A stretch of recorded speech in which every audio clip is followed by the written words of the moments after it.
Habíamos llegado, más o menos comentado, por lo menos hasta el 6. No sé si alguien intentó hacer el 5.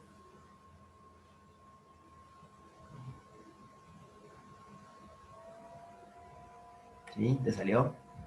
Bien. El resto lo intentó hacer.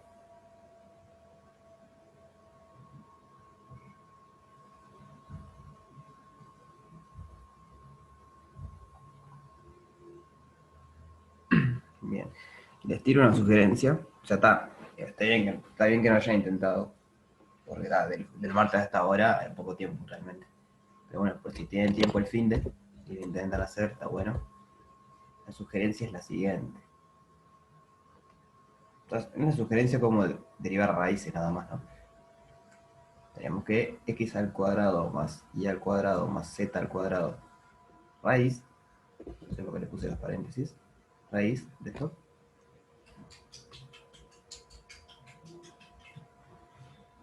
es x al cuadrado más y al cuadrado más z al cuadrado a la 1 medio. La raíz equivale al exponente 1 medio. Y luego usamos la otra propiedad, que es que 1 sobre a la b es lo mismo que a la menos b.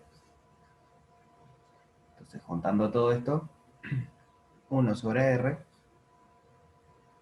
es lo mismo que x al cuadrado más y al cuadrado más z al cuadrado a la menos 1 medio.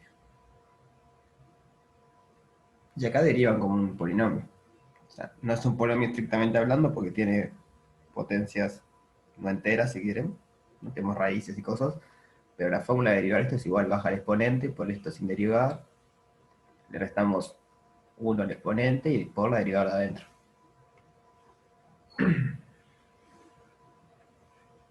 ¿Y se entiende la idea? Sí. Entonces, bueno, después hacen las derivadas correspondientes y ven qué le queda. Voy a poner acá, este es R. Bien. El B simplemente cura un rotor, ya que es aplicar la fórmula y ver qué queda. Y bueno, el 6 supongo que tampoco lo han intentado hacer porque va de la mano con el 5. No sé si Bajería lo intentó hacer, que de hecho el 5.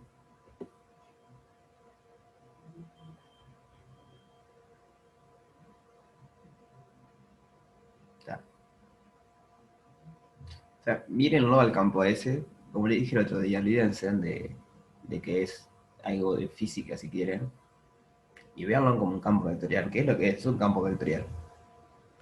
Ustedes quieren demostrar que el trabajo, que es la integral de línea, es independiente de la trayectoria. Solo depende del punto donde termina y el punto donde empieza.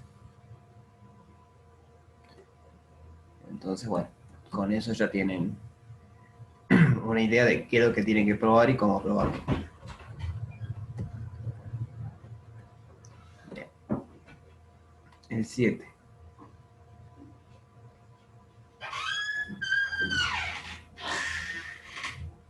En el 7 tenemos una función escalar y un campo diferenciable. Y nos pide probar que el rotor del campo f por x es lo mismo que que el gradiente de f, producto vectorial con el campo, más f por el rotor del campo.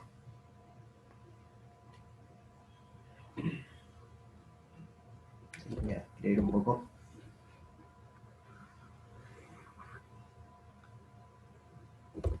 Es el 7.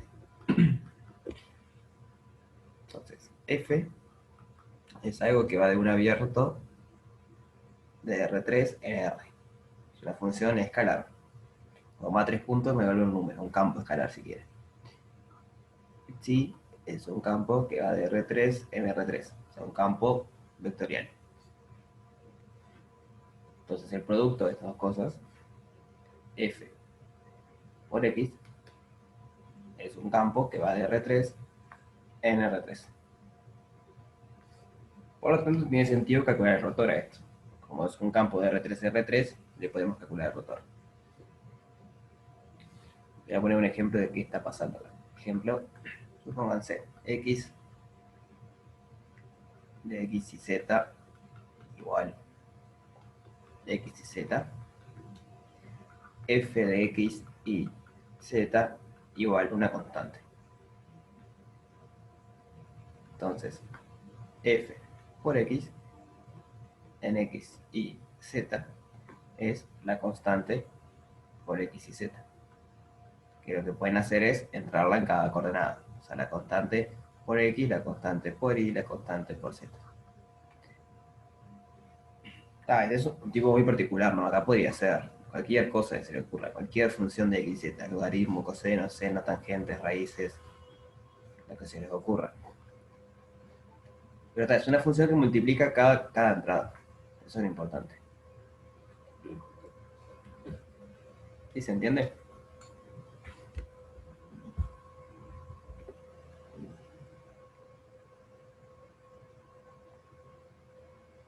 Bien, entonces nos pide probar que queremos ver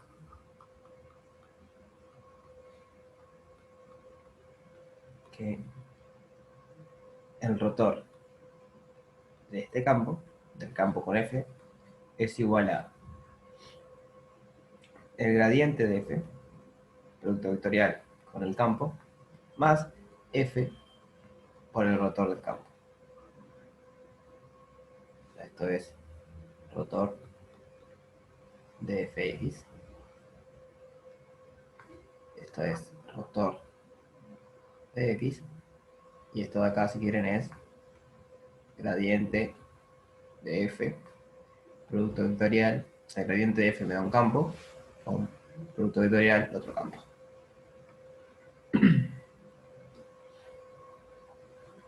Entonces, ¿cómo se les ocurre que podríamos hacer esto?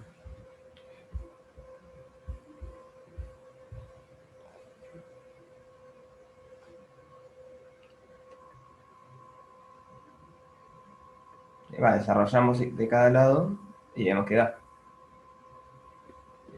O sea, por lo general estas cuentas así salen así. Desde que nos dicen probar una igualdad de operaciones, bueno, empezamos a hacer la cuenta y vemos que queda. Entonces, vamos a ver. El rotor de fx es, lo recordamos como el determinante este, y j acá, la derivada respecto a x, la derivada respecto a y, la derivada respecto a z, f, la componente primera del campo, f, la componente segunda del campo, f, la componente tercera del campo. Una observación, para lo que sigue voy a usar esta notación que supongo que la habrán visto. Por ejemplo, f sub x quiere decir la derivada de f respecto a x. Y así con todas. Bien, escribí así porque si no va a quedar algo muy largo. Entonces veamos qué queda esto.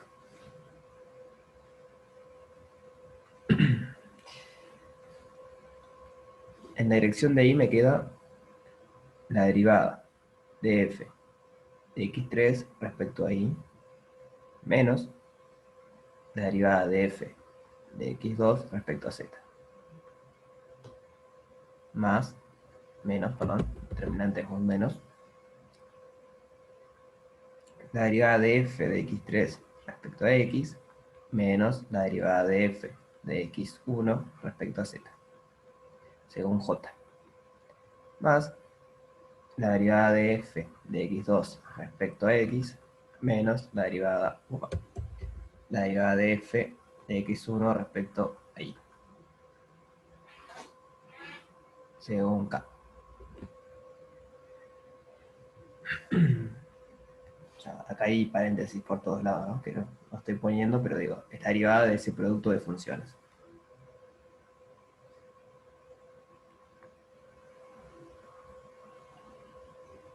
Entonces, como es un producto de funciones, hay que desarrollar para arreglar el producto. Entonces, esto nos queda f sub i por x3, o sea, el primero derivado por el segundo sin derivar, más el primero sin derivar por el segundo derivado. Siempre respecto a y. Menos, y acá uso lo mismo, f sub z por x2 menos f por x sub 2 sub z. Todo esto es según y. ¿Sí? ¿Me siguen hasta ahora?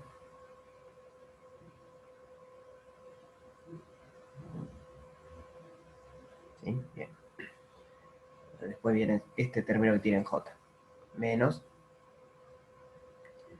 f sub x por x3. Bueno, eso era un 3. Más f por la tercera componente derivada respecto a x. Menos f sub z x1 menos f x1 sub z. Y esto según j. Después me queda el último término según k, que es f sub x por x2 más f por x2x menos f sub i x1 menos f x sub 1 según i, según k. Bien, ahí desarrollamos todo lo que podemos desarrollar eso. ¿Y ahora qué podemos hacer?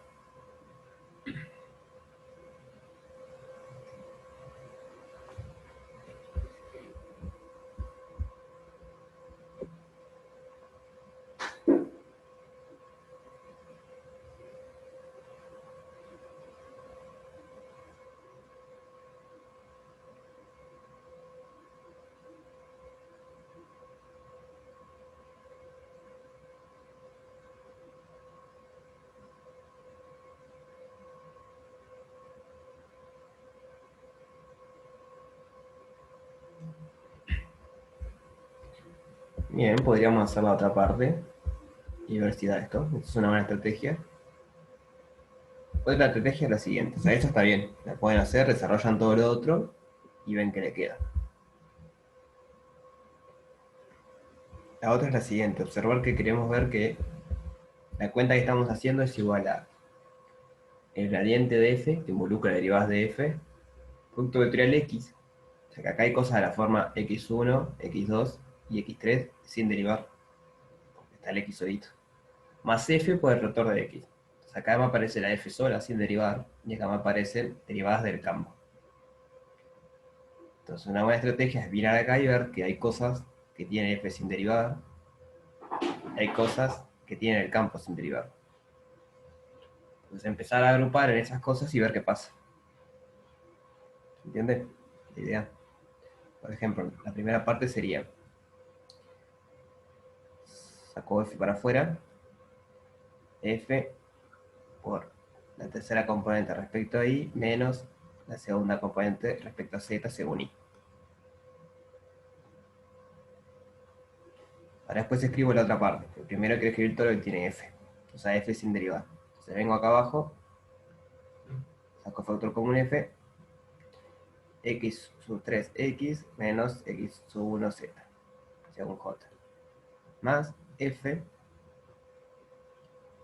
x sub 2x menos x sub 1y, según k. Y luego tengo más f, no, como queda ahora, f sub i x3. F sub i x3 menos f sub z x2, según i, menos f sub x x3 menos f sub z x1, según j, más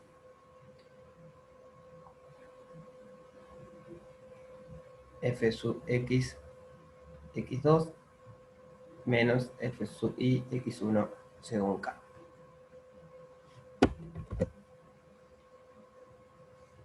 ¿Sí? ¿Me van siguiendo?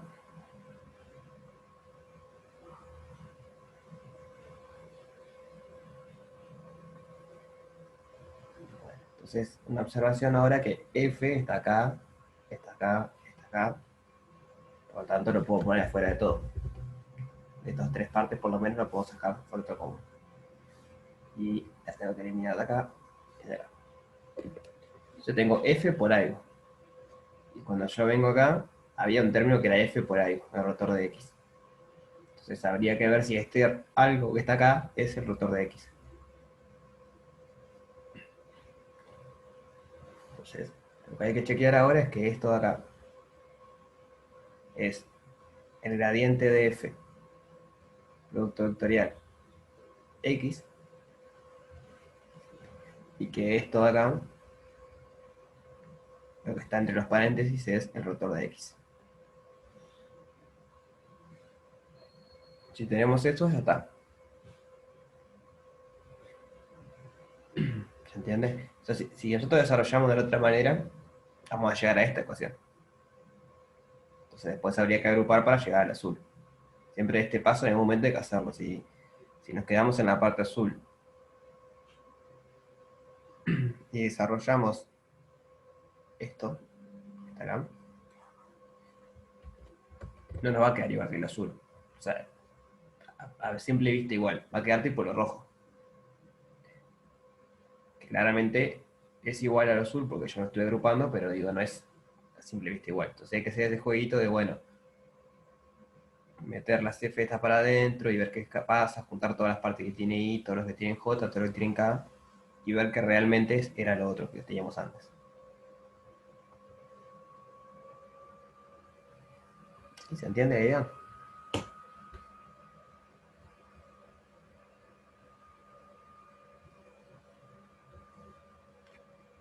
Entonces, bueno, les queda para chequear es que esto que está acá entre los paréntesis es el rotor de X y que esto de acá abajo es el gradiente de F, producto vectorial con el campo X. Eso es lo que faltaría ver. Si quieren, acá falta calcular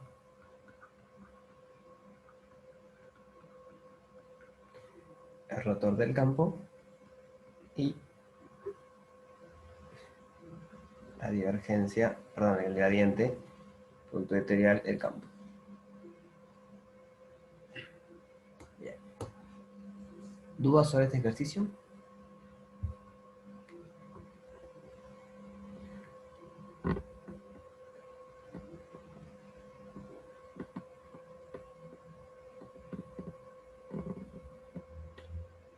Bueno, continuamos entonces.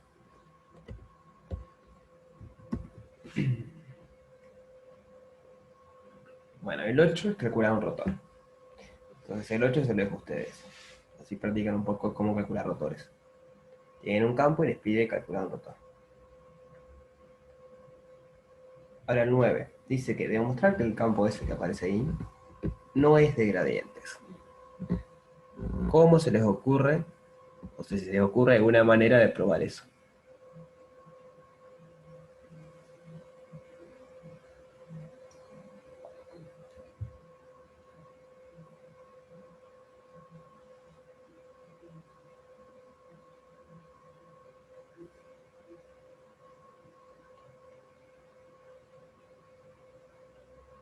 Bueno, esta es una manera, Vasquelino, pero el problema de eso es que, a ver cómo lo digo. Si el campo, sabemos que si el campo es de gradientes, entonces da cero en toda curva cerrada. Para que el campo no sea gradiente no quiere decir que no dé cero en muchas curvas cerradas. Entonces podría pasar que vos agarres muchas curvas cerradas y justo en esas curvas te esté dando cero, la integral. Pero eso no te implica que el campo es de gradiente o no, porque es que todas las curvas. Entonces no hay manera factible de chequear que todas las curvas dan cero la integral. ¿Se entiende? O sea, está bien, sabemos que si el campo... Pero que dé distinto de cero no sería porque vos tenés f de gradiente si solo si la integral a lo largo de una curva cerrada es cero. Si no es cero, a lo largo de una curva cerrada, si encontrás una para el... Ahí va. te- Ese es el tema. Si encontrás una, eso es lo que voy. O sea, no es, y ah, no es de gradiente, siempre que agarras una curva cerrada te va distinto de cero. Para ello, elegís 100 curvas cerradas y te da cero. Y te cansaste y no probás más. Y justo la 101 te era distinto de cero. Ese es el tema. Que vos no podés probar realmente todas las curvas. O sea, lo que es de gradiente, si solo si enterar en curva cerrada a cero es para cualquier curva cerrada, o sea, para todas las curvas. O sea que tendrías que probar todas las curvas. O encontrar una que no dé, pero el tema es que capaz no es tan fácil. Capaz de decir, capaz que probaste con 1 y te dio distinto de 0 y chao. Ya está. No probas más. ¿Entiendes? Sí, sí. Y entonces, ¿con qué? ¿Con la definición o qué? Nosotros vimos algo que había una manera de probar si algo era un campo de gradiente, ¿no?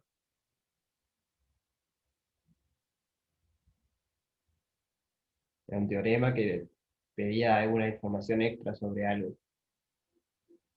Ah, lo del simplemente conexo. Ahí va. ¿Se acuerdan cómo decía el teorema ese? Sí, o sea, que si era irrotacional en un simplemente conexo, entonces era de gradientes. No. Entonces no, sí, solo sí es de gradiente. Ese es el tema. Entonces, la pregunta es en el 9, el dominio. ¿Es simplemente conexo? ¿Cuál es el dominio del 9?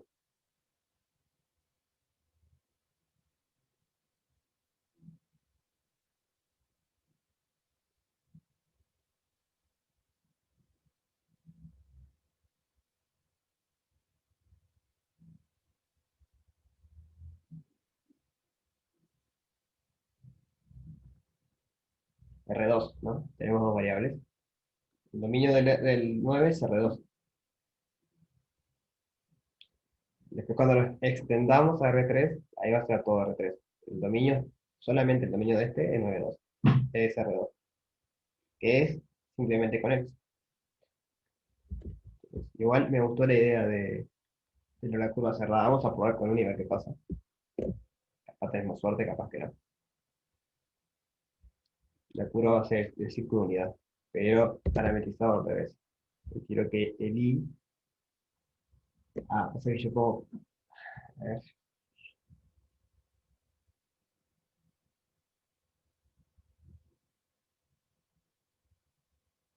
una curva cerrada no va a ser tan linda, porque por ejemplo un círculo, si la coordenada X me queda coseno y le di seno, va a ser seno, coseno, evaluado en coseno de X.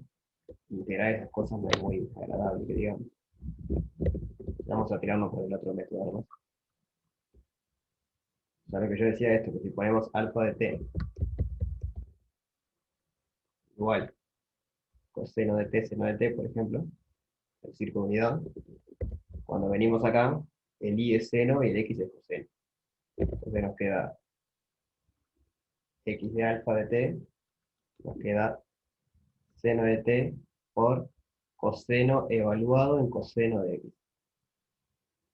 Y claro, cuando tengamos que integrar eso, después va a ser bastante feo de integrar.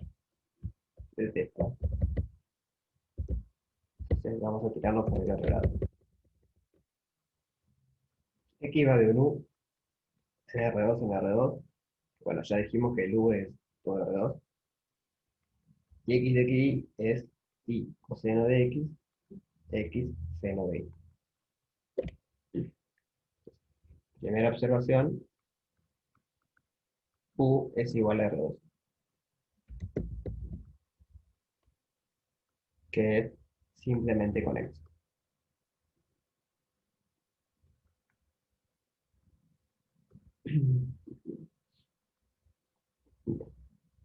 Entonces, ¿cómo hacemos para calcular el rotor de ese campo ahora? Es un campo que está en R2.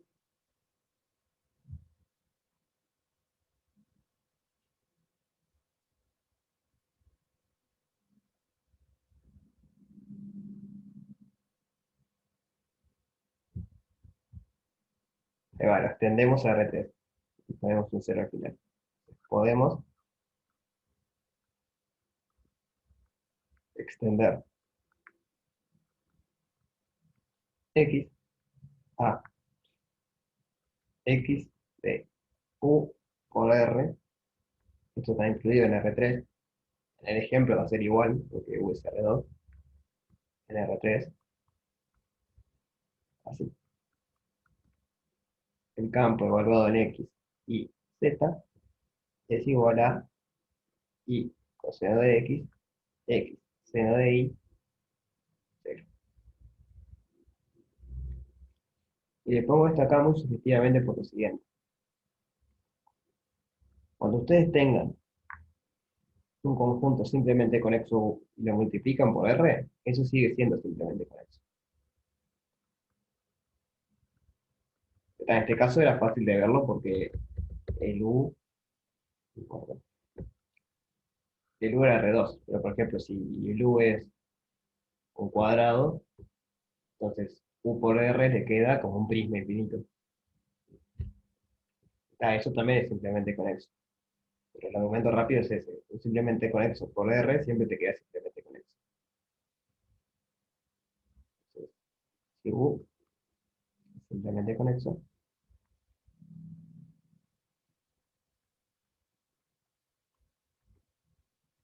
entonces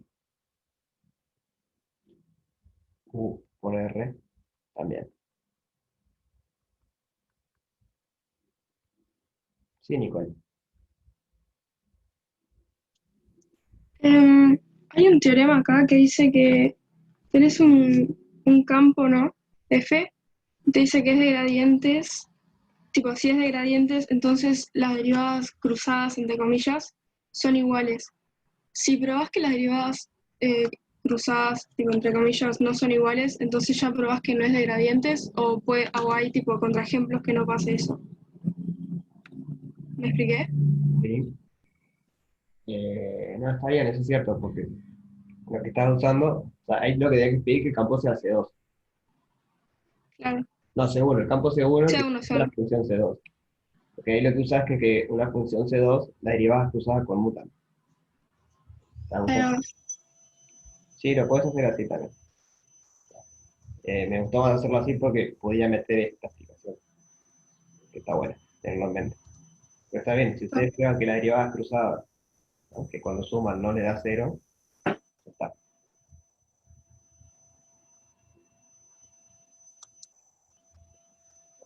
Entonces, eso. Entonces, tenemos un teorema. Con un teorema sabemos que X es de gradiente si, solo si, el rotor del campo es igual a 0, 0, 0. Y como es un sí, solo sí, eso quiere decir que si el rotor del campo es distinto de 0, 0, 0, si solo si, X no es de gradiente.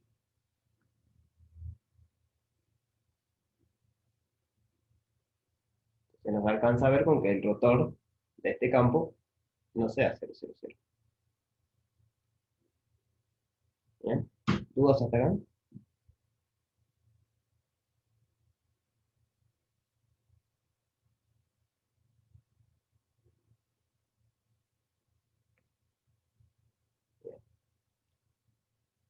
Vamos a calcular el rotor del campo.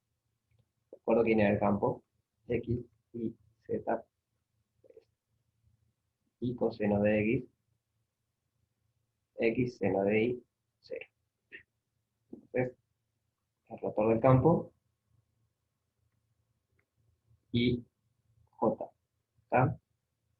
Derivada respecto a X, derivada respecto a Y, derivada respecto a Z, y coseno de X, X seno de Y, 0. Bien. ¿Cuánto me queda en la primera entrada? O sea, según Y, ¿cuánto queda?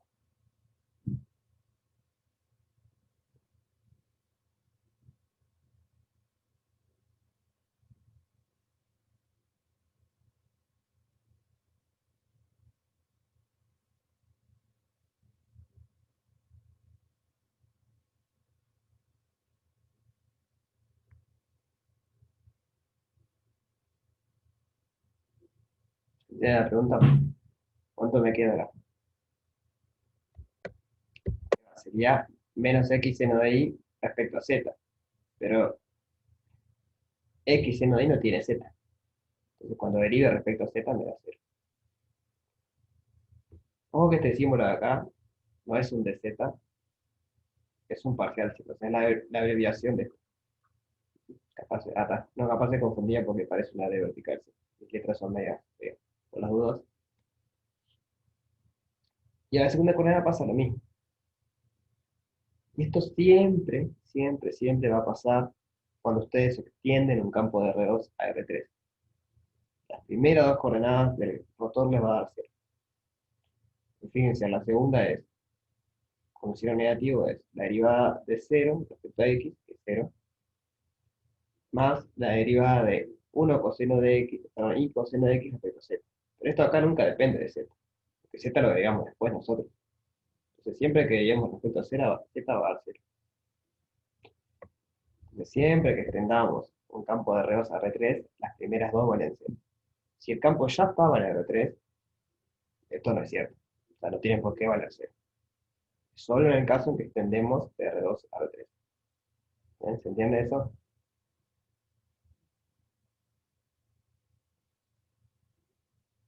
Bien. Entonces, la única coordenada que nos podría complicar es la tercera, que en este caso nos queda seno de y menos coseno de x. Sí, a esto le llamamos hacer la trampa, a extender el campo. Sí, sí, eso era lo que habíamos hecho, que era hacer la trampa. Entonces, el rotor nos quedó 0, 0, seno de y menos coseno de x.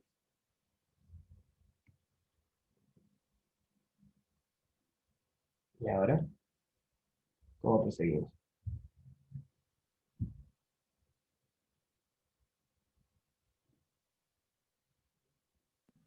Y te buscas un punto ahí donde no se cumpla que sea 0, siempre.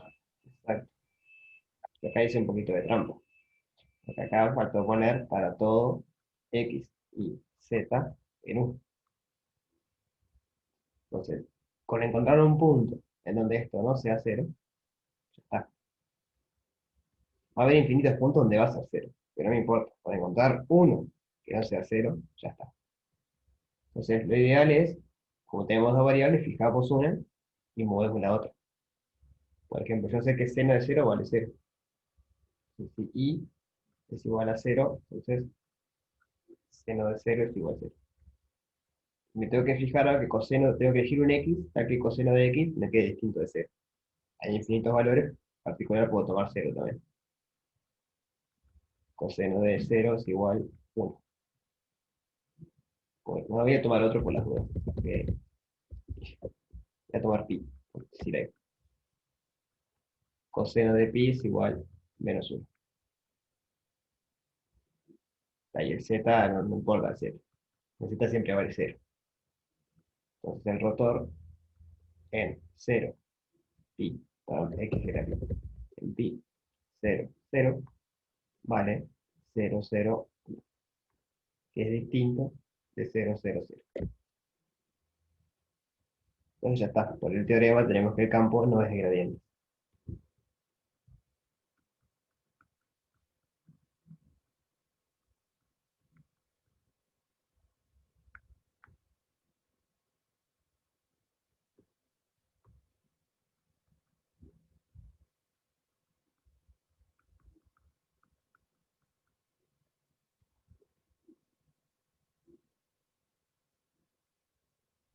¿Sí?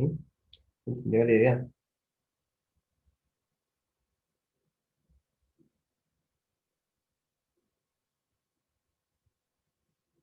Entonces, este ejercicio nos vino bien para repasar varias cosas, o si no lo hayan visto para verlo. Por ejemplo, esto. Esto está bueno tenerlo en mente. Cuando ustedes extienden un campo de R2 a R3, si el dominio de R2 era simplemente conexo, entonces al extenderlo sigue siendo simplemente conexo. No pasan cosas raras en el medio que por alguna razón no vaya a dejar de ser. Siempre que el luz sea simplemente conexo en R2, cuando lo extienden a R3, sigue siendo simplemente conexo.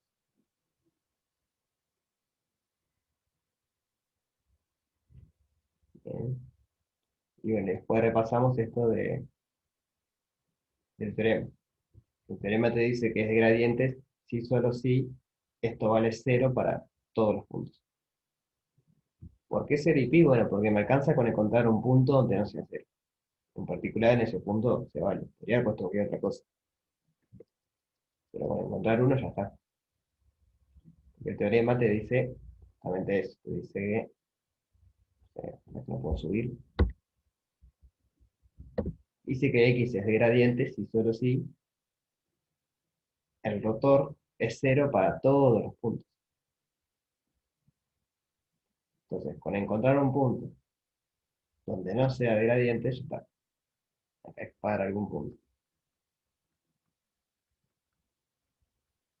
O sea, la negación del para todo es que existe al menos uno. Por ejemplo, todo número es positivo. No, mentira, existe al menos uno que es negativo. Es la negación del para todo. Entonces, en azul sería el teorema y en rojo está la negación del teorema. ¿Sí? ¿Se entendió, Juanjo?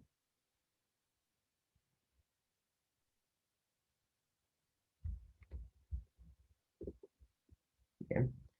Total, podría haber elegido cualquier otro. Podría haber puesto y igual pi sobre 2 y x igual, no sé, 3 pi sobre 2. Cualquier cosa que me haga que esto sea distinto de 0, ya está. Y para eso hay infinitos valores. Entonces, tenemos el 9 pronto. El 10 está interesante. Me gustaría que lo piensen el fin de semana, si pueden, y lo comenzamos el martes. El 10 pregunta, si siempre pasa que el campo X y el rotor de X son perpendiculares.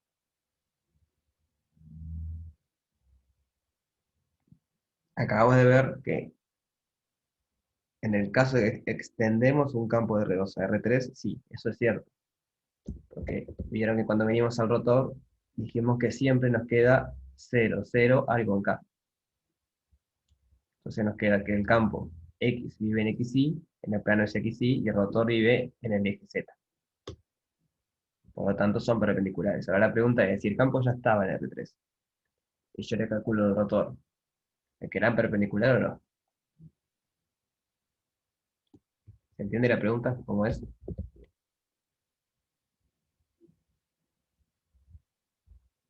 Bien, entonces, bueno, piénsenlo en el fin de... Pueden buscar ejemplos, pensar un poco. O sea, seguramente si buscan en Google está la respuesta. Traten de pensarlo un poco y por qué. Y el martes lo conversamos. Bien. Vamos a ver el 10, el 11, perdón. Dice demostrar que la integral de línea de ese campo en la circunferencia unidad vale 2pi. Voy a copiar eso. 11. Tenemos que alfa es, por ejemplo, coseno de t, seno de t, con t perteneciente a 0,2pi. Y queremos calcular la integral en la curva C de x al cuadrado más y al cuadrado, x de y menos y de x. Vamos a ver que esto vale 2pi.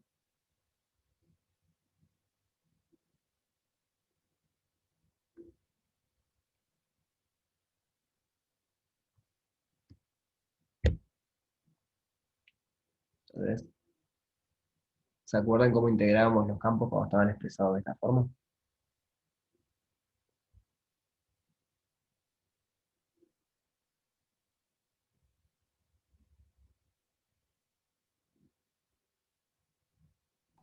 Sí, la primera entrada es menos i sobre x cuadrado más y cuadrado y la otra x sobre el otro. Exacto. Nosotros podemos, a partir de esa expresión, sacar el campo. Lo que está multiplicando de x es la primera componente. Y lo que está multiplicando de x es esto, con el menos incluido. Entonces la primera componente de mi campo es menos y sobre x al cuadrado más y al cuadrado. Y la segunda componente es lo que multiplica de y, que es esto otro de acá, que es x sobre x al cuadrado más y al cuadrado. Entonces ahora ya está, porque tenemos el campo, tenemos la parametrización. Entonces ahora es la integral de línea de toda la vida. De toda la vida no, de este curso. la integral en la curva C del campo de alfa es la integral entre 0 y 2pi del producto interno entre el campo evaluado en alfa de t con la derivada de alfa de t. Bien. ¿Y esto qué nos va a quedar? Esto nos queda la integral entre 0 y 2pi de. La primera componente de mi campo es menos i sobre x al cuadrado más y cuadrado. Entonces, cuando evalúo en alfa, esto es x, esto es y, me queda menos seno sobre coseno al cuadrado más seno al cuadrado. Ya sabemos que coseno al cuadrado más seno al cuadrado vale 1, entonces simplemente me queda menos seno. Luego la segunda componente es x sobre x al cuadrado más y cuadrado. Y eso va a ser coseno sobre, otra vez, coseno al cuadrado más seno al cuadrado. Y eso vale 1, entonces simplemente nos queda coseno de t. Si voy muy rápido o se pierden en alguna cuenta, me avisan y vuelvo, ¿eh? Yo sigo porque me parece que estas cuentas ya las hemos hecho y se entienden, pero cualquier cosa pregunto. Bien. Y ahora tenemos que derivar alfa, que es menos seno coseno. Entonces, menos seno de t, coseno de t. de t. Entonces, esto es la integral entre 0 y 2pi. Menos seno por menos seno, seno al cuadrado. Coseno por coseno, coseno al cuadrado. De t, de t. Otra vez usamos que coseno al cuadrado más seno al cuadrado vale 1, entonces está la integral entre 0 y 2pi en dt, y eso es 2pi. O sea que efectivamente la integral de ese campo en esa curva es 2pi. ¿Dudas de esto?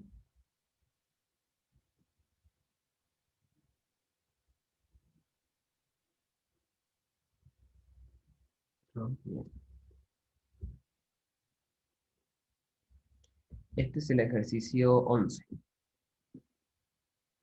Bien. Entonces, ya demostramos que la integral de esa curva, o sea, de ese campo en esa curva da 2pi. Parte A, concluir que el campo, que ahí estaba escrito igual, es no conservativo. ¿Y cómo concluimos eso?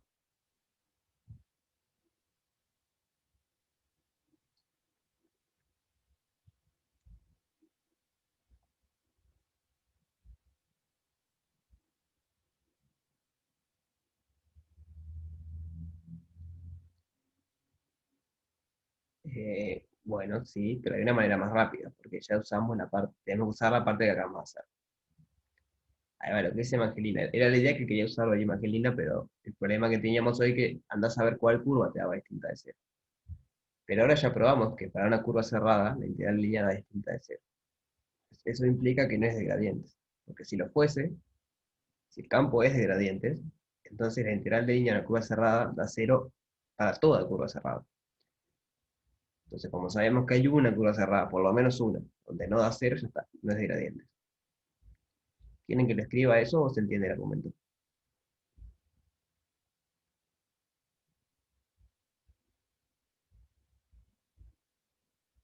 ¿Sí? O sea, también se podría ver, o sea, tratar de hallar o no el gradiente. O sea, la función y ver si existe o no. Pero ya, con eso ya queda, con que encontramos una curva C donde la integral en esta curva C cerrada no es cero, ya está. Eso automáticamente implica que no es de gradientes. Entonces, la parte B dice mostrar que, sin embargo, el rotor del campo es 0, 0 en su dominio, y pregunta qué es lo que está ocurriendo, porque la cuenta se le deja a ustedes de probar que el rotor vale 0, 0, pero tenemos que el rotor vale 0, 0, pero el campo no es de gradientes. Y ahí va, lo que está pasando es lo que dice Angelino. El dominio de mi campo, en este caso, es todo R2 menos el origen. Yo no puedo poner 0, 0 acá, porque me explota. Estoy dividiendo entre 0. Y R2 menos el origen no es simplemente conexo, porque tiene un hueco, tiene un agujero en el origen, le falta un punto. Entonces, como no es simplemente conexo, no vale el teorema ese de gradiente sí, solo sí, rotor 0. Entonces está bueno este ejercicio porque es un ejemplo que rotor cero, solamente rotor cero, no alcanza para mostrar, o sea, o para afirmar que el campo es de gradiente. Es necesario pedir que el dominio sea simplemente conexo. Bien. Entonces, bueno, le dejo para ustedes calcular el rotor, así practican un poco. Y bueno, el argumento después es eso. Como el dominio de X no es simplemente conexo, no hay problema. O sea, no está rompiendo nada esto. No contradice ningún teorema ni nada, porque en realidad no estás en esa hipótesis de teorema. ¿Bien? ¿Se entiende?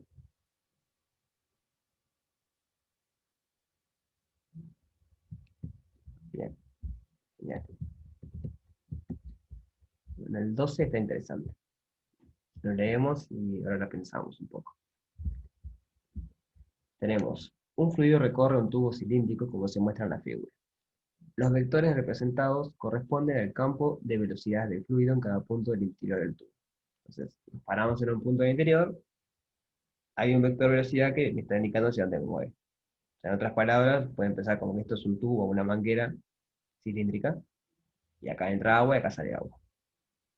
Agua o lo que sea, no sabemos si es agua. Dije agua porque es celeste, pero puede ser cualquier cosa. O el agua es transparente aparte, ¿no? Me perdí donde estaba diciendo. Ahí va. La velocidad del fluido disminuye al acercarse al borde del tubo, mientras que tiene módulo máximo en la línea central, o sea, en el eje de la velocidad más rápida, y a medida que nos acercamos al borde, para ambos lados, es más lento. Entonces nos pregunta investigar en qué puntos del interior del tubo el campo de velocidades tiene rotor no nulo y divergencia no nula. Este es un ejercicio puramente dibujístico, digamos. No tenemos campo, o sea, no hay cuentas para hacer. Es simplemente acordarse de la interpretación geométrica que tiene el rotor de divergencia. Entonces vamos a repasar eso. Capaz que alguno ya lo tiene claro y pido disculpas si estamos un ratito con eso, pero está bueno, para que todos entiendan qué significa. Entonces, interpretación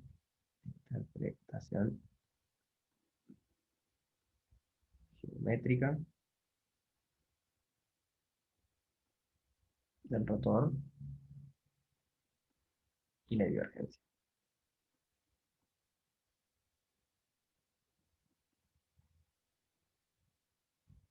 Hay un millón de videos de estas cosas en YouTube, está bueno, si quieren mirarlo. Pero creo que se entiende igual, bien, bastante bien con el dibujo. Vamos al rotor. La idea es así, ustedes tienen un campo, el campo hace algo ahí, no sé qué hace, y hay que imaginarse como que ponemos como una puertita giratoria en algún lugar. O sea, el rotor, tanto el rotor como la divergencia, son cosas locales, ¿no? Ustedes calculan el rotor y después se evalúan en un punto. Entonces, hablar de rotor es hablar del punto. En ese punto el rotor vale tanto.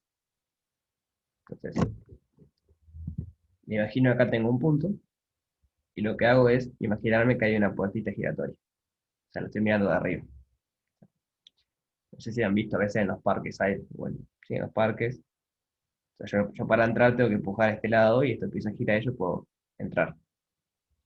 Entonces la idea es que tenemos algo así, y es pensar, como su nombre lo indica, rotor, si esto empieza a rotar o no.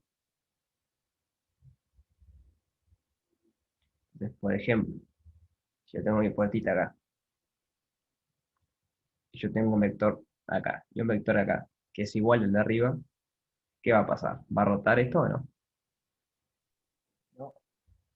Bueno, va a rotar, ¿no? Porque la fuerza que le hago arriba contrarresta la fuerza que hago abajo. Ahora, ¿qué pasa si abajo tengo menos fuerza?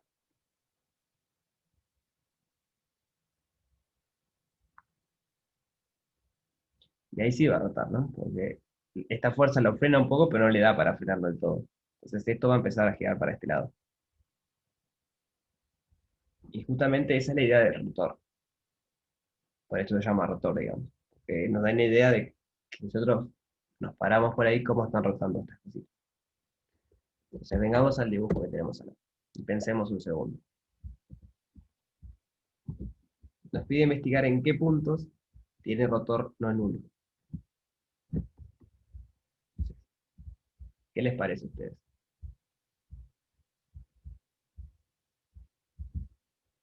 ¿Hay algún punto que a ustedes les quede claro que va a tener rotor no nulo? Bien, casi en el borde.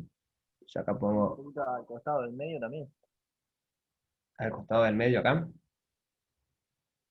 Sí, la del medio y la que tiene a los costados. Ahí va, bien. Entonces, todo acá, digamos, va a andar. Vamos a dejar el centro un momento aparte y miramos el costado qué pasa. Al costado del borde tenemos que de este lado, uy, quedó grande. De este lado tenemos un vector así, y de este lado tenemos un vector más chiquito. Entonces, como dijimos hoy, esto va a empezar a girar. De este lado tenemos un vector más grande que de este lado. Entonces, va a empezar a girar para ese lado. Y acá es al revés. Acá tenemos un vector chiquito, un vector más grande, se va a empezar a girar. Y acá tenemos un vector, perdón, más grande todavía, y todo va a empezar a girar. O sea que bien, por ahora fuera del centro, digamos, hay rotor no nulo. Ahora la pregunta es, ¿qué pasa si le pongo en el centro?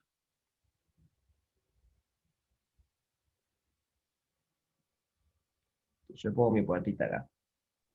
Y ahí sería nulo, si es en el centro mismo. Ahí va, ¿no? Justo en el centro, ¿no? O sea, que el centro de mi Porque tenés puerta esté en el simetría. centro. ¿Cómo, perdón? No, disculpa, disculpa. No, no, decime, decime. Porque habría simetría. Ahí va, hay como una simetría, sí. Exactamente. Y entonces, justo en el centro, el rotor es nulo. ¿Por qué? Bueno, de este lado tengo un vector, pero de este lado está el mismo vector. Por eso mismo, porque es simétrico esto. Arriba y abajo es igual. Entonces, en todo el centro, el rotor es nulo, y fuera del centro, el rotor es no nulo. ¿Sí? ¿Se entendió cómo sería eso?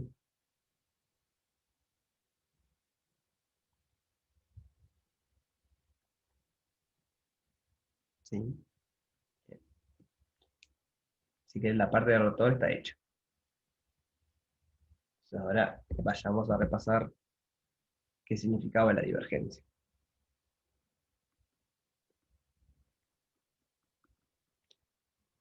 Hay dos maneras de ver la divergencia.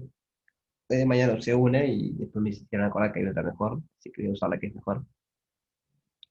Es la siguiente, ustedes ponen una cajita, se imaginen que hay una cajita, y está el campo por ahí.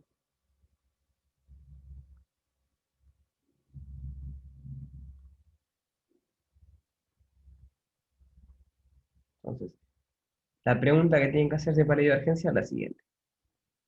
Si la cantidad de flujo que entra, o sea, la cantidad de vectores que entran, es igual a la cantidad que sale. Esto que dije flujo, ahora después vamos a ver bien qué significa, cuando empecemos con integrales de superficie y eso. Pero la idea intuitiva es eso, que la cantidad de cosas que entran es igual a que salen, eso implica divergencia cero. Entonces, vamos a hacer un dibujito en que no. Por ejemplo, si tenemos un campo que es todo así, todo para afuera, y nosotros ponemos nuestra cajita, entonces no está entrando nada, pero está saliendo todo. En particular, este campo de acá es x y z igual x y z. Y bueno, la divergencia de este campo es 3, mayor a 0. Y eso quiere decir eso, que están saliendo más cosas de las que entran.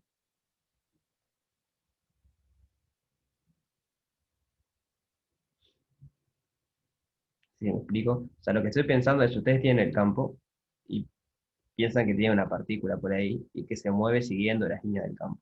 Si ustedes tienen una partícula acá, y esta partícula se va para afuera. Se escapan, digamos, de la cajita esta. No se quedan adentro.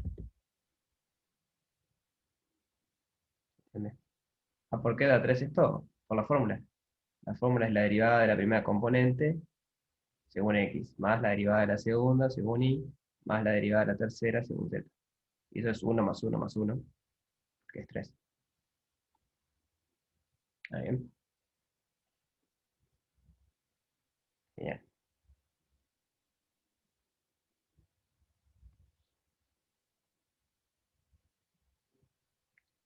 Entonces, el caso contrario que podemos tener es cuando entran todos los vectores. Que bueno, si en el otro dado positivo, la identidad es que acá tiene que dar negativo.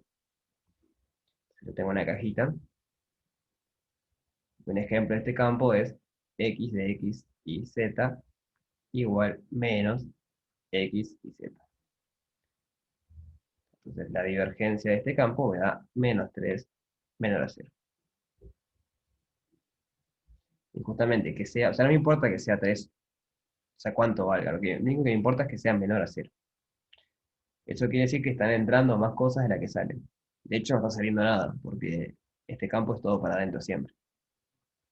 Todo lo que está afuera entra.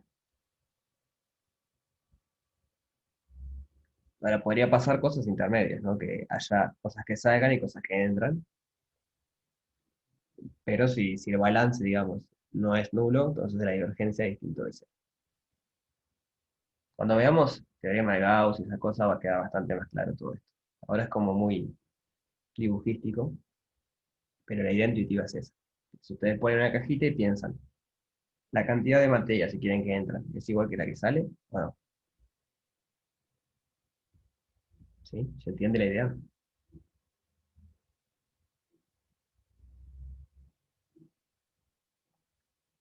En el resto, ¿sí? Entonces, volvamos al ejercicio. Entonces, el ejercicio pregunta, o nos dice, decir en cuáles puntos la divergencia no se anula. ¿Qué les parece a ustedes?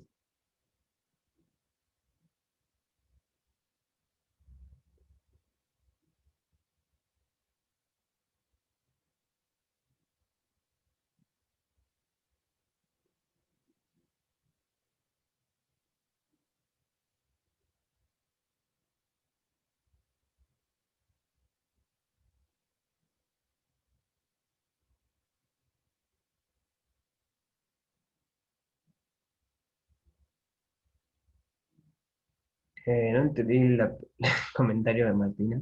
Si querés escribirlo un poco más. Esto es como la sección de un tubo. No sabemos qué pasa antes o después. Solo nos importa esa parte. Ahí va. Ahí va, todo lo que entra sale, como dice Franco, lo mismo. En todos puntos esto tiene divergencia nula. Entonces agarran una cajita acá. ¿Bien? Y el fluido que entra de este lado es igual al que sale de este lado. Digamos, el tubo no está agujereado y está perdiendo agua, si quieren. Lo dibujo acá abajo capaz para mostrar eso.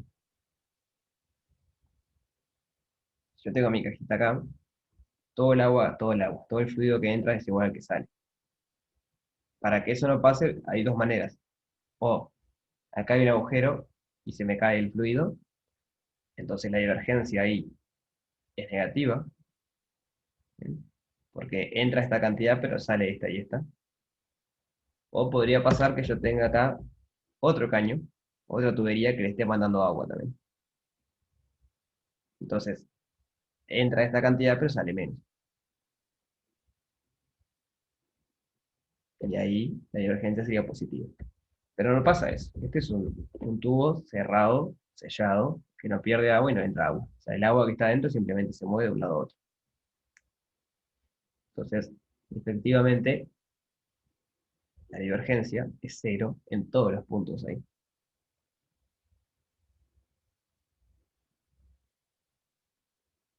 ¿Sí se entiende?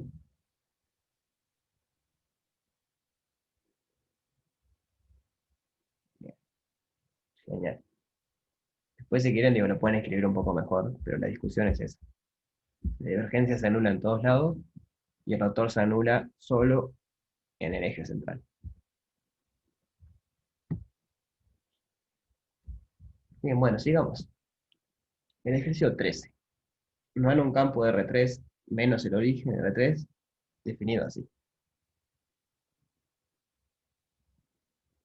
Entonces, parte A, representar el campo. Entonces, vamos a ver cómo se representa un campo.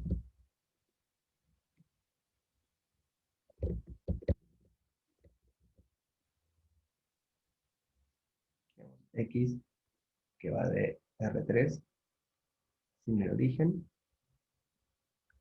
a R3. Y es X de X y Z igual bien, X y Z sobre X al cuadrado más Y al cuadrado más Z al cuadrado a la 3 media, perdón, de acá sobre 2, con K en R.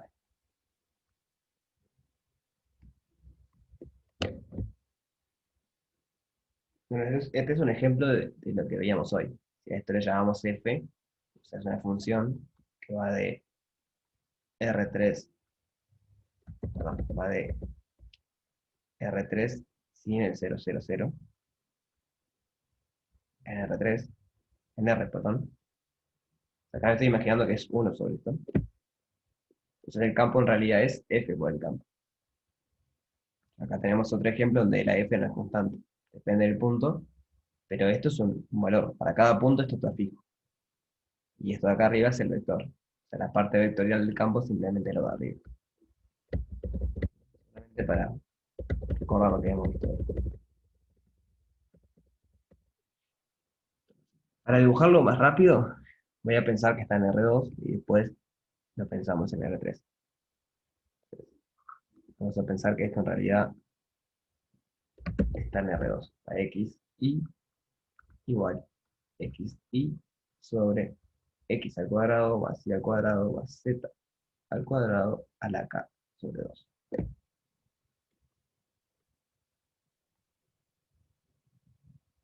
Entonces, ¿cómo dibujamos un campo? ¿Hablaron de eso en teórico? ¿Cómo dibujar un campo?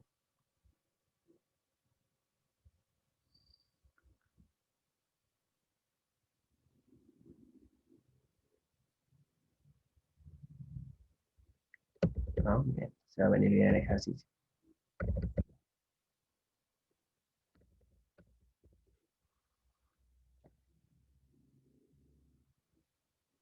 No puedo hacer líneas rectas, qué horrible. Ahí va. Ah, bien, bueno. Entonces, igual vamos a ver, preguntaba por si ya lo habían visto, pero la idea es la siguiente. ¿Qué es un campo vectorial? O sea, es una función que a cada punto del dominio, en este caso del plano, le asocia un vector. Entonces, por ejemplo, yo me pregunto, el punto 1, 0. Si quieren acá va a ir x, y acá va a venir el campo. El punto 1, 0 que está por acá. ¿Qué vector le corresponde? Bueno, vengo a la fórmula, es 1, 0 sobre, y acá me doy cuenta que puse un z que no iba, este no iba. Entonces, 1, 0 sobre 1 al cuadrado más 0 al cuadrado, que es 1, y eso a la k sobre 2. Y eso es simplemente 1, 0. Entonces yo, o sea, el vector 1, 0 es este. Pero yo para dibujar el campo lo que tengo que hacer es trasladar este vector y apoyarlo donde estoy yo. Entonces en vez de dibujar ese vector, lo traslado acá. Y este es el campo en 1, 0. O sea, ese vector que empieza en 1, 0 y termina acá. Termina en 2, 0, digamos.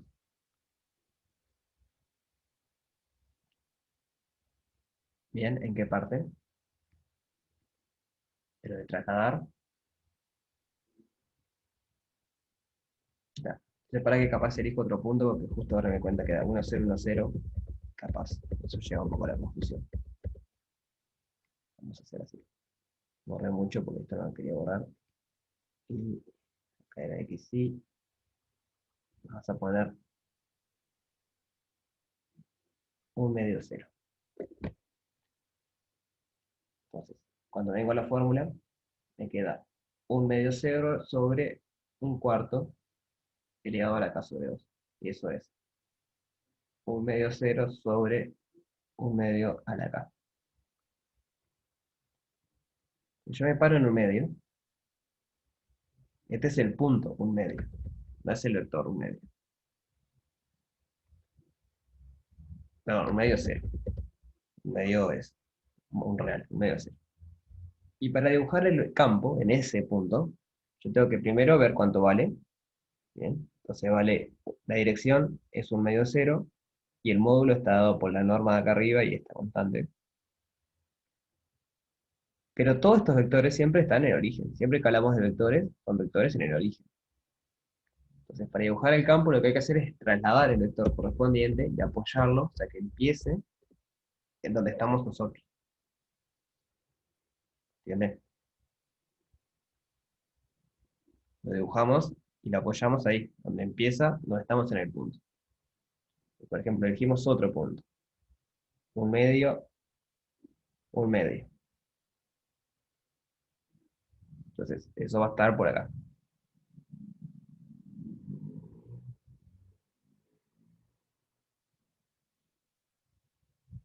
No, acá te queda un medio porque fíjate, queda un cuarto a la k sobre 2, pero el k sobre 2 es una raíz. Entonces en realidad queda un medio a la k. O sea, lo pueden dejar como un cuarto k sobre 2 si quieren, es lo mismo. Es el mismo número. Bien. Entonces cuando es un medio va a quedar un medio arriba, pero ahora abajo me va a quedar un cuarto más un cuarto, y eso es un medio. Entonces me queda, ahora sí me queda un medio a la k sobre 2. Porque me queda un cuarto más un cuarto, que son dos cuartos, que es un medio a la k sobre 2. Pero la dirección me la está dando el vector este, que es un medio, un medio. O sea que el vector va a tener que estar en la recta x igual a y si quieren, que es la dirección que tiene este vector, ese punto. Y la norma, bueno, depende de k. Entonces va a ser algo del estilo así.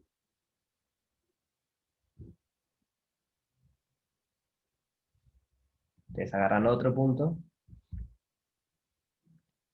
y bueno, va a pasar lo mismo. Por cómo es este campo, bien, la dirección siempre viene por la parte de vectorial. Esto me está dando la dirección del campo. Y lo que abajo puede influir en la norma y en el sentido nada más, no en la dirección. Puede influir la norma y el sentido. Entonces, en este caso, como el punto es el xy, la dirección es la recta que pasa por xy por origen. Siempre va a estar en esa dirección. Después va a depender de k cuánto me queda la norma. Va a ser algo del estilo así.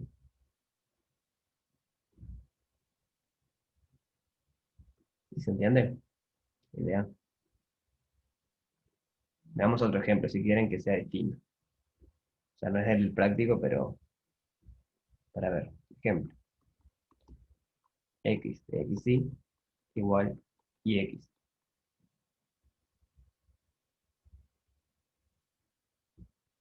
Entonces, tenemos R2, una tablita, acá viene xy, y acá viene el campo, el xy. Entonces, por ejemplo, en 0, 0, en el punto 0, 0 le corresponde el vector 0, 0. O sea, que acá no tengo vector, estoy quietito. El punto 1, 0, que está por acá, le corresponde el vector 0, 1. Bien, formalmente el vector 0, 1 es este que está acá, porque tiene que empezar en el origen. Pero bueno, yo para dibujar el campo lo que hago es lo traslado a donde estoy yo. Yo estoy en el 1, 0. Entonces este es el x de 1, 0. Hagamos otro punto. 0, 1. 0, 1 está acá arriba. El campo que me queda. Bueno, el campo me queda 1, 0. Y de vuelta. El 1, 0 es este vector que está acá abajo. No, yo me lo imagino como que está arriba. Que sea el x01.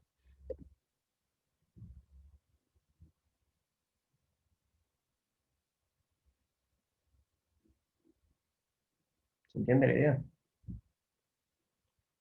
Agarran otro punto, cualquiera.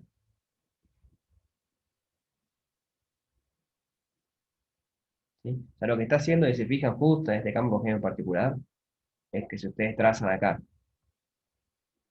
la recta x igual a y, lo que hace es que todo punto que está de este lado, lo manda para acá.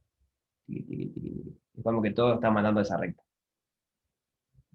¿no? Si ustedes se paran acá y piensan que el campo es como un fluido, así como el ejemplo anterior, y se mueven siguiendo las flechas, van todos siempre a la recta esa. O sea, eso es justo algo de este campo, no quiere decir que siempre pase. Que bueno, la idea para dibujar el campo es eso, es tirar un par de puntos y ver más o menos cómo se completa. Y tal, en el caso de R3 es igual. Solo que ahora tienen que dibujar en R3. Pero bueno, lo pueden hacer en R2 y después usando un argumento de simetría lo pasan a R3. Y fíjense que acá no importa quién es la variable X y Z. Ustedes pueden intercambiar X, Y, Z, lo que sea, y esto sigue siendo igual. No depende de que las primeras coordenadas sean planas y la otra no. Entonces, cuando dibujan de una en R3, pues lo dibujan en R2 y después explican cómo quedaría en R3. Eso como les quede más cómodo. ¿Dudas de esto?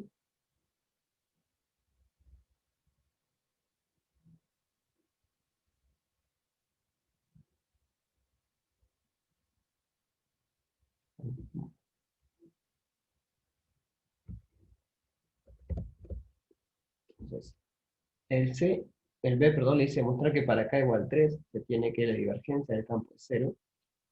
Pero la parte C dice probar que la divergencia del campo es 0 si solo si k es igual a 3.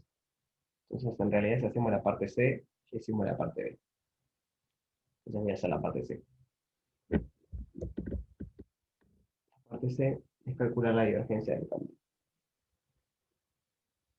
Entonces esto me queda la derivada respecto a x de x sobre x al cuadrado más y al cuadrado más z al cuadrado a la k sobre 2 más la derivada respecto a y de y sobre x al cuadrado más y al cuadrado más z al cuadrado a la k sobre 2 más la derivada respecto a z de, así entra, x al cuadrado más y al cuadrado más z al cuadrado no va a entrar. ¿Se entiende, no? ¿Cómo sigue? Está en la primera componente, segunda, tercera. Entonces veamos cómo queda una de estas derivadas. Por ejemplo, la derivada respecto a x de x sobre x al cuadrado más y al cuadrado más z al cuadrado a la k sobre 2. Es un cociente de funciones que dependen de x. Entonces aplico la regla de cociente. El primero derivado me da 1, por el segundo sin derivar, x al cuadrado más y al cuadrado más z al cuadrado a la k sobre 2, menos el primero sin derivar por el segundo derivado. Entonces, baja el exponente, me queda lo adentro igual, y le resto 1 al exponente. Y ahora por la regla de la cadena tengo que multiplicar por la derivada de lo de adentro. Entonces, 2x. Y todo esto sobre lo abajo al cuadrado. Porque x al cuadrado más y al cuadrado más z al cuadrado a la k. ¿Sí? ¿Lo siguieron? ¿Quieren que repase?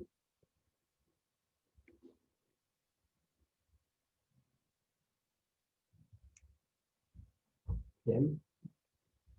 Acá puedo sacar este y este. Y la observación es la siguiente, como dije antes. En el campo no importa quién es x y z. O sea, cuando ustedes deriven esto, esta parte respecto a y, la parte de abajo es igual, y la de arriba en vez de x tiene una y, o sea, coincide. O sea que va a quedar igual que esto, Solo que acá va a aparecer una y acá va a aparecer una y. Y con z va a pasar lo mismo. El resto va a quedar igual. Entonces, cuando sumemos, o sea, hagan las cuentas, pero el argumento es ese. Cuando sumemos, va a quedar. Este es constante en los tres, no depende de x y z. O sea, no depende de x y z en el sentido que acá va a aparecer x afuera. Y después va a aparecer y después va a aparecer z. Pero acá no, acá nada me multiplica esto. Esto siempre va a ser igual en los tres términos. Entonces me queda 3x al cuadrado más y al cuadrado más z al cuadrado a la k sobre 2. Y luego, este término también es constante para nosotros. Porque va a quedar menos x al cuadrado por esto, menos y al cuadrado por esto, menos z al cuadrado por esto. Entonces le puedo sacar el factor común. Queda más k por x al cuadrado más y al cuadrado más z al cuadrado a la k sobre 2 menos 1 por x al cuadrado más y al cuadrado más z al cuadrado. Y acá no es más, es menos. Ahí es menos. Y todo esto sobre x al cuadrado más y al cuadrado más z al cuadrado a la k.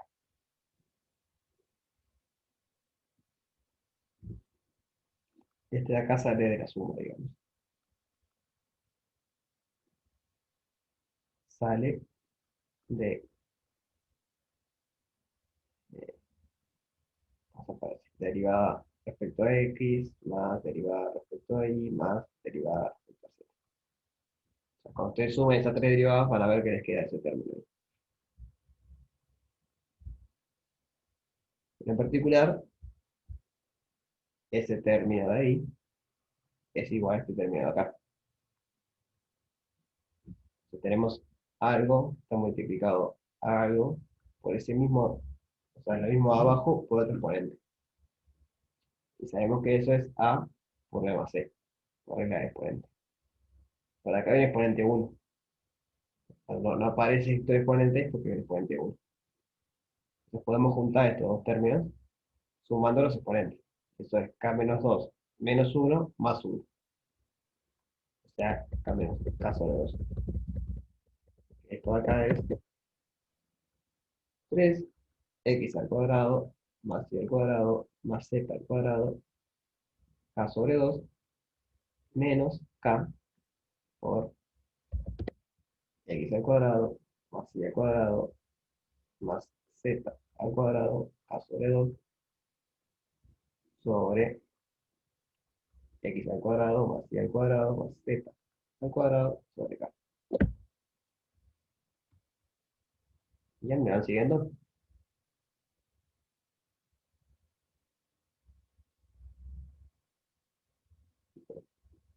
Bueno, y ahora, exacto, el factor común es este término, que tiene k sobre 2. Entonces me va a quedar x al cuadrado más y al cuadrado más z al cuadrado k sobre 2. Ya puedo poner acá, estoy dividiendo. X al cuadrado más y al cuadrado más z al cuadrado de acá. Y esto es por 3, que es este 3 que aparece acá, menos k, que es este menos k que aparece acá. La divergencia me da eso. La divergencia del campo es, ya me queda 3 menos k sobre x al cuadrado más y al cuadrado más z al cuadrado a la 1 No, perdón. El medio queda vivo.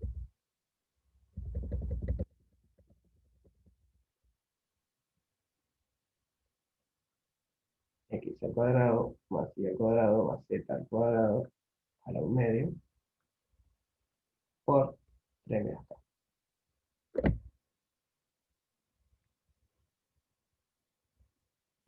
Ahí va por donde dice Franco, pero hay que argumentar de alguna manera. no queremos que esto sea 0, hay dos opciones. O esto es 0, entonces ya está, porque si 3 menos k es 0, entonces k es igual a 3, o esto es 0. Entonces la pregunta es, ¿cómo argumentamos que esto no puede valer 0?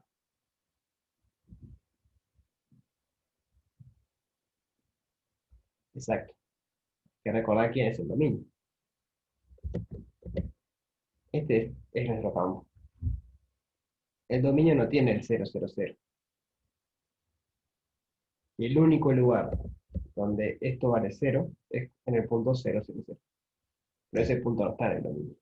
Entonces no lo puedo evaluar. O sea, nunca vale 0 en el dominio.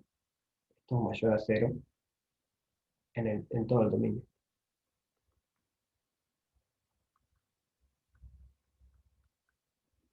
Entonces sí, la única manera de que la divergencia sea 0 es que 3 menos k sea 0. La divergencia de x es igual a 0, si solo si, 3 menos k es igual a 0, si solo si, k es igual a 3.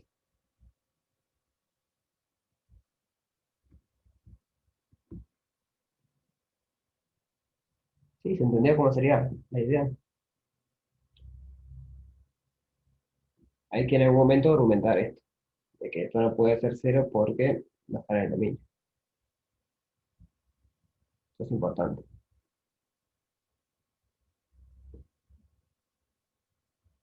Bien. Entonces ahí estaría la parte C, y ya de pasada también la parte B. 14, 15 y 16 hablan sobre potencial vector. ¿Recuerdan lo que es un potencial vector?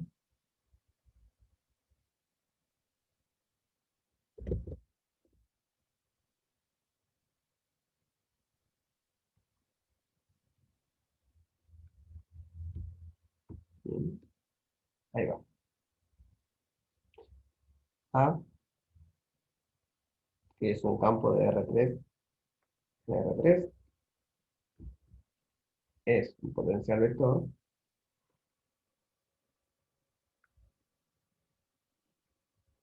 de X, de chi, que también es un campo de R3, de R3,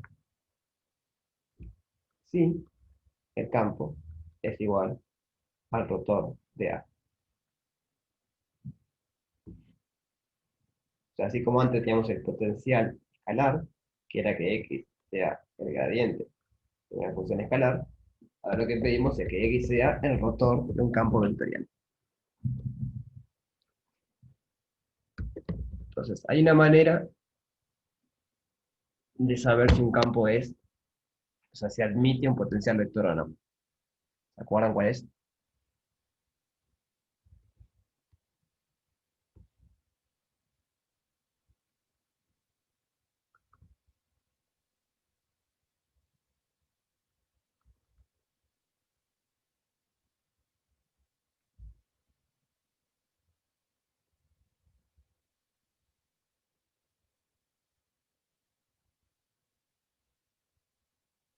¿Qué pasa si yo le calculo la divergencia al campo X?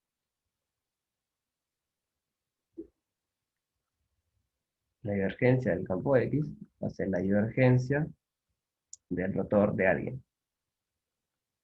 Y eso siempre da 0. Siempre, siempre, siempre. O sea, lo pueden probar a hacer la cuenta y siempre le va a dar 0. Agarren un campo A genérico, hagan la del rotor, hagan la divergencia y va a dar 0. Y eso tiene que ver con aquello de que las derivadas segundas cruzadas conmutan. Entonces se le empiezan a ir cosas ahí. Entonces, un campo admite un potencial vector si solo si la divergencia del campo es igual a 0. Entonces, para saber si un campo admite o no un potencial vector, calculamos la divergencia. Si la divergencia vale 0, entonces admite. Si la divergencia no vale 0, entonces no admite. ¿Sí? ¿Se entienden?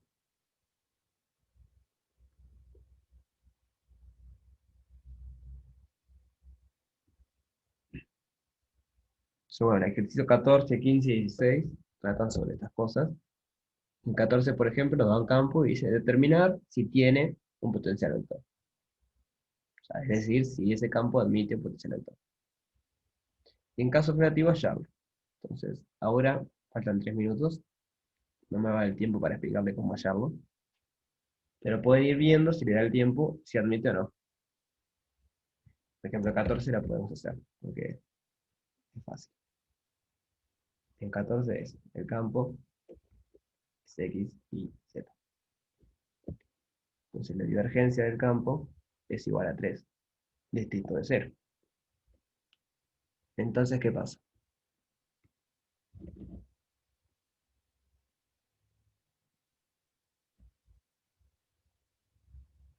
¿Admite o no admite? No admite, ¿ya? Entonces, no existe una campo, o sea, campo vectorial, tal que X sea rotor de A. Ya está. Y el ejercicio 14 termina ahí. Porque dice investigar si existe y si existe, hallamos. Pero como no existe, ya está. Ni siquiera lo hallamos. Ahora no lo podemos hallar porque no existe. Para el 15 la misma historia. Primero hay que fijarse si la divergencia vale 0 o no.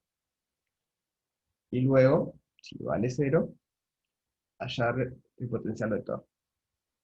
Pero de vuelta, como me estoy quedando sin tiempo, lo de cómo hallarlo se los muestro el martes. El martes miramos eso y terminamos este práctico. ¿Bien? ¿Les parece? Bien. Sí, si tienen alguna duda.